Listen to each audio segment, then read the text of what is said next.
If you're doing your lesson in order, you just listen to the famous hymn, What a Friend We Have in Jesus. I will tell you the story behind that hymn. In the late 1800s, two men who wrote hymns and gospel songs, Ira Sankey and Philip Bliss, were busy collecting hymns to publish a songbook. One day, Ira Sankey looked through a pamphlet of Sunday school songs and came across the hymn, What a Friend We Have in Jesus. Sankey sang the hymn through.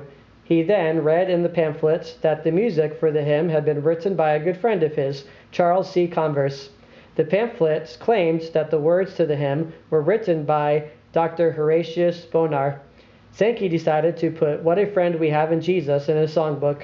When checking his facts, Sankey heard from Dr. Bonar that he had not written the hymn. It was not until about 8 years later that Sankey found out that the author was a man named Joseph Scriven.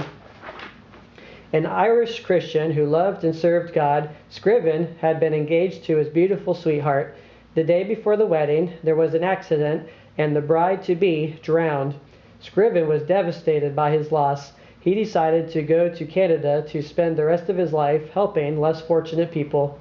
After being in Canada for 10 years, Scriven heard that his mother was going through a terrible time of testing and grief. Knowing a great deal about grief himself, he wrote a poem to comfort his mother. He titled the poem, A Friend Who Understands. That was in 1855, but years went by before the words of his poem were noticed by anyone else. Scriven himself was sick, and the person taking care of him found the poem. When asked about it, Scriven admitted to writing the words for his mother, but said that the Lord and he had composed the poem together. Somehow the poem got into print. Perhaps Scriven's friend sent the poem to a newspaper to be published. 25 years after Scriven wrote the words, C.C. Converse discovered them.